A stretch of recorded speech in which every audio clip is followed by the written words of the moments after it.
ಸಾಲ ಮನ್ನಾ ಧಮಾಕ, ಸಿಎಂ ಐತಿಹಾಸಿಕ ಕೊಡುಗೆ. ರೈತರಿಗೆ 75,000 ರೂಪಾಯಿ ಸಾಲ ಸಂಪೂರ್ಣ ಮನ್ನಾ, ಲಕ್ಷಾಂತರ ಜನರಿಗೆ ಆಸರೆ. ರಾಜ್ಯ ಬೊಕ್ಕಸಕ್ಕೆ 953 ಕೋಟಿ ಹೊರೆ, ಸಿಎಂ ತೆಗೆದುಕೊಂಡ ಆ ಒಂದು ನಿರ್ಧಾರ. ತಮಿಳುನಾಡಿನ ರೈತರಿಗೆ ಮುಖ್ಯಮಂತ್ರಿ ಸಿ ಜೋಸೆಫ್ ವಿಜಯ್ ಮಹತ್ವದ ಘೋಷಣೆ ಮಾಡಿದ್ದಾರೆ.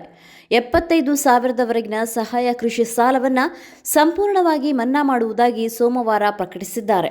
ಈ ನಿರ್ಧಾರದಿಂದ ರಾಜ್ಯದ ಲಕ್ಷಾಂತರ ರೈತರಿಗೆ ದೊಡ್ಡ ಮಟ್ಟದ ಆರ್ಥಿಕ ಪರಿಹಾರ ದೊರೆಯಲಿದೆ. ಸಾಲ ಮನ್ನಾ ಯೋಜನೆಯ ವ್ಯಾಪ್ತಿಯನ್ನು ವಿವರಿಸಿದ ಮುಖ್ಯಮಂತ್ರಿ, 75,000ದಿಂದ 1 ಲಕ್ಷದವರೆಗೆ ಸಹಕಾರ ಕೃಷಿ ಸಾಲ ಪಡೆದಿರುವ ರೈತರಿಗೆ ಗರಿಷ್ಠ 75,000ವರೆಗೆ ಸಾಲ ಮನ್ನಾ ಮಾಡಲಾಗುವುದು ಎಂದು ತಿಳಿಸಿದ್ದಾರೆ. ಅದೇ ರೀತಿ 1 ಲಕ್ಷಕ್ಕಿಂತ ಹೆಚ್ಚಿನ ಮೊತ್ತದ ಸಾಲ ಪಡೆದಿರುವ ರೈತರಿಗೆ ಗರಿಷ್ಠ 35,000ವರೆಗೆ ಸಾಲವನ್ನು ಸರ್ಕಾರವೇ ಮನ್ನಾ ಮಾಡಲಿದೆ ಎಂದು ಹೇಳಿದ್ದಾರೆ. ಸರ್ಕಾರದ ಈ ನಿರ್ಧಾರದಿಂದ ಒಟ್ಟು 14.44 ಲಕ್ಷಕ್ಕೂ ಹೆಚ್ಚು ರೈತರಿಗೆ ನೇರ ಪ್ರಯೋಜನ ದೊರೆಯಲಿದೆ. ಸಾಲದ ಹೊರೆಯಿಂದ ಸಂಕಷ್ಟದಲ್ಲಿರುವ ರೈತರಿಗೆ ಈ ಘೋಷಣೆ ಕೊಂಚ ನೆಮ್ಮದಿ ನೀಡುವ ನಿರೀಕ್ಷೆ ಇದೆ. ಈ ಸಾಲ ಮನ್ನಾ ಯೋಜನೆ ಜಾರಿಗೆ ರಾಜ್ಯ ಸರ್ಕಾರದ ಬೊಕ್ಕಸಕ್ಕೆ 953.6 ಕೋಟಿ ಹೆಚ್ಚುವರಿ ಹೊರೆ ಬೀಳಲಿದೆ.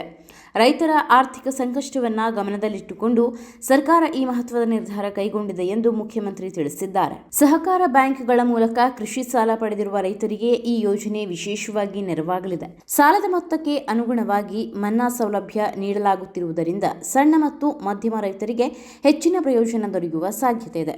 75,000ವರೆಗಿನ ಸಾಲವನ್ನು ಸಂಪೂರ್ಣ ಮನ್ನಾ ಮಾಡುವ ತಮಿಳುನಾಡು ಸರ್ಕಾರದ ನಿರ್ಧಾರವು ರೈತರಿಗೆ ದೊಡ್ಡ ಆರ್ಥಿಕ ಸಮಾಧಾನ ನೀಡುವ ಘೋಷಣೆಯಾಗಿ ಹೊರಹೊಮ್ಮಿದೆ.